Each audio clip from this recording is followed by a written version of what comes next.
Welcome to Tanglish route to learn English. நான் உங்கள் அருண்.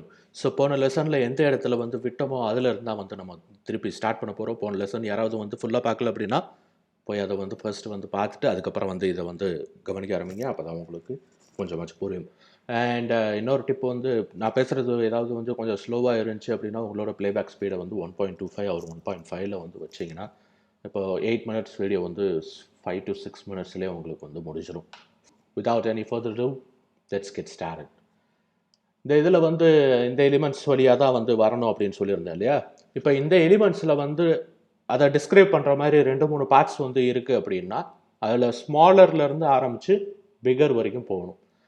இப்போ ஃபார் எக்ஸாம்பிள் இந்த வென் இருக்குது பார்த்தீங்களா?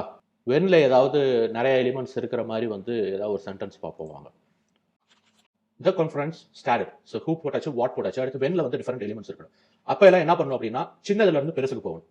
இப்போ பாருங்க, at 10 AM on Tuesday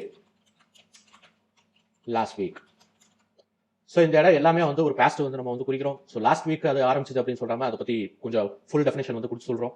conference started at 10 AM. First வந்து டைம் சொல்லிக்கலாம், அடுத்து டே சொல்லிக்கலாம், அதுக்கப்புறம் வீக் சொல்லிக்கலாம், அதுக்கப்புறம் மந்த், அதுக்கப்புறம் வந்து இயர். இந்த மாதிரி வந்து சின்ன எலிமெண்ட்ல இருந்து கொஞ்சம் கொஞ்சமா ஒவ்வொன்றா படிப்படியா வந்து மேல வந்து போகணும். இப்போ இதே இது வந்து வேற ஏதாவது ஒரு எலிமெண்ட் வச்சு யூஸ் பண்ணுவோம். இப்போ ஃபார் எக்ஸாம்பிள் வேர் வச்சு நாம வந்து இன்னொரு எக்ஸாம்பிள் பார்க்கலாம். ஃபர்ஸ்ட் வந்து ஹூ வாட் போட்டுக்குவோம். They live in a flat in Chennai in India. So first வந்து சின்ன எலிமெண்டா ஃபிளாட் வந்து போட்டுக்கிட்டோம், அடுத்து கொஞ்சம் பெரிய எலிமெண்டா வந்து சிட்டியோட நேம் போட்டுக்கிட்டோம், அடுத்து நீங்க ஸ்டேட்டோட டிஸ்ட்ரிக்டோட அந்த மாதிரி போட்டு அதுக்கப்புறம் வந்து கண்ட்ரியோடதும் நம்ம வந்து போட்டுக்கலாம். சில கேசஸ் இருக்கு, அந்த கேசஸ்ல வந்து சில சமயம் இந்த ஹூ அப்படிங்கிற எலிமெண்ட் இல்லாம சில வந்து சென்டென்சஸ் வந்து ஸ்டார்ட் ஆகும். அந்த மாதிரி இடத்துல அப்படி எல்லாம் வந்து நீங்க வந்து உங்களோட வாய்ஸை சேர்த்து வந்து எம்பசைஸ் பண்ணணும். ஒருவேளை அதை வந்து எழுதுற வகையில் இருந்துச்சுன்னா ரிட்டர்ன்ல இருந்துச்சு அப்படின்னா அந்த எலிமெண்ட்ஸ் வந்து ஹூக்கு முன்னாடி வர எலிமெண்ட்ஸை வந்து கமா போட்டு பிரிச்சுட்டு அதுக்கப்புறம் வந்து நீங்க வந்து சென்டென்ஸ் வந்து அமைக்கலாம். இதை வந்து ஏதாவது ஒரு எக்ஸாம்பிள் போட்டு பார்த்தோம் அப்படின்னா வந்து உங்களுக்கு கண்டிப்பா வந்து புரியும்னு நினைக்கிறேன். இப்போ வந்து வேர் எலிமெண்ட் இருக்கு இல்லையா, வேர் அந்த எலிமெண்ட்டை வச்சு நம்ம வந்து சென்டென்ஸ் ஸ்டார்டிங்ல இருந்து நம்ம வந்து ஆரம்பிப்போம். ஏற்கனவே பார்த்த எக்ஸாம்பிளே வந்து பார்த்துக்குவோம். Arun ate breakfast on the bus in the morning. இதே வந்து நம்ம வந்து எக்ஸாம்பிளா எடுத்துக்கலாம். இப்போ இந்த வே அப்படிங்கிற எலிமெண்ட் வந்து தூக்கி முன்னாடி போவோம். on the bus இதை வந்து தூக்கி முன்னாடி வந்து பேஸ்ட் பண்ணிடலாம். on the bus Arun ate breakfast in the morning. இந்த சென்டென்ஸ் வந்து பாத்தீங்கன்னா ரொம்ப அன்நேச்சுரலா இருக்கு. பேசுறப்பே வந்து உங்களுக்கு வந்து டிஃபரன்ஸ் தெரியும் நினைக்கிறேன். ரீட் பண்றப்பே கொஞ்சம் வித்தியாசமா இருக்கு.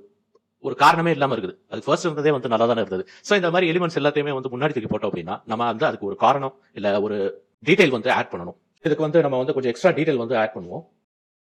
On the bus I was fine, but at the office he felt sick.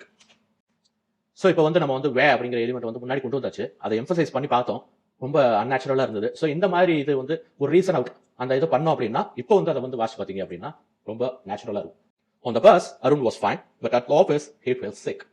So நீங்க வந்து ஹூ எலிமெண்ட்டுக்கு பதிலாக வேற ஏதாவது ஒரு எலிமெண்ட் வந்து முன்னாடி தூக்கி போட்டீங்க அப்படின்னா அந்த இடத்துல வந்து நீங்க வந்து ஒரு ஸ்ட்ராங்கான காரணம் வந்து நீங்க மென்ஷன் பண்ணி ஆகணும்.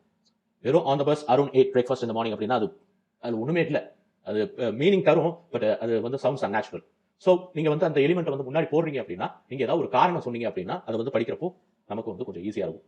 அடுத்ததான் நம்ம வந்து இந்த வென் அப்படிங்கிற எலிமெண்ட் வச்சு நம்ம வந்து எக்ஸாம்பிள் பார்க்கலாம். வென் அப்படிங்கிறது முன்னாடி போட்டு நம்ம வந்து எக்ஸாம்பிள் பார்க்கலாம்.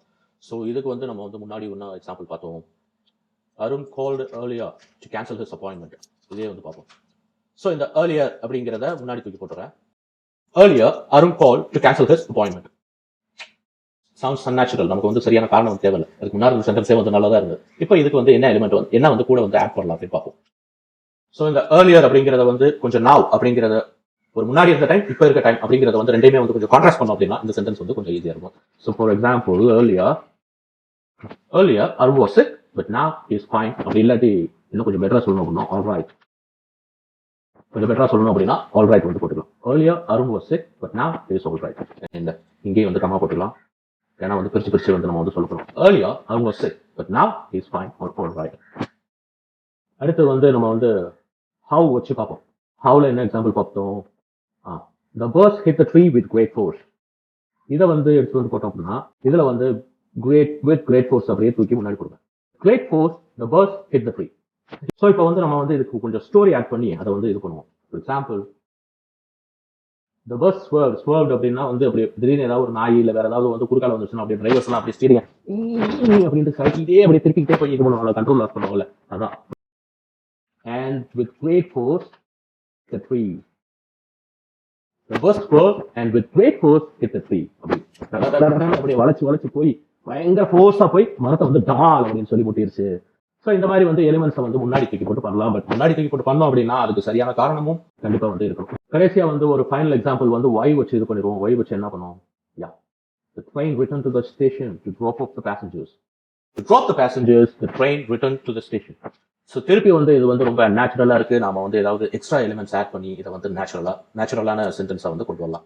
ஸோ இப்போ வந்து இதை எப்படி வந்து இது பண்ணலாம் அப்படின்னா, to drop the passengers safely, the train returned to the station. பத்திரமா இறக்கி விடுறதுக்காக ட்ரெயின் வந்து திருப்பி ஸ்டேஷனுக்கு வந்துச்சு. To drop the passengers safely, the train returned to the station. So இப்போ வந்து இதுக்கு வந்து ஒரு காரணம் இருக்கு, ஒரு அழுத்தம் இருக்கு, அதை வந்து நம்ம முன்னாடி போறது. அப்படி இல்லை அப்படின்னா நம்ம வந்து ஜெனரல் சென்டென்ஸை எப்பயுமே யூஸ் பண்ற மாதிரி who, what, how இது இருக்கிற எலிமெண்ட்ஸ் எல்லாத்தையுமே வந்து ஃபாலோ பண்ணிக்கலாம். ஸோ இந்த லெசன்ல வந்து நம்ம வந்து என்ன கத்துக்கிட்டோம்? who, what இல்லாம வந்து நம்ம வேற ஏதாவது வந்து எலிமெண்ட்ஸ் வச்சு நம்ம வந்து சென்டென்சஸ் வந்து ஸ்டார்ட் பண்ணலாம். பட் அதுக்கு வந்து ஒரு ப்ராப்பர் ரீசன் இருக்கணும், ப்ராப்பர் எம்பசைஸ் பண்ணணும். அப்படி இல்லைன்னா நீங்க who, what இருந்து ஸ்டார்ட் பண்றது தான் பெஸ்ட்.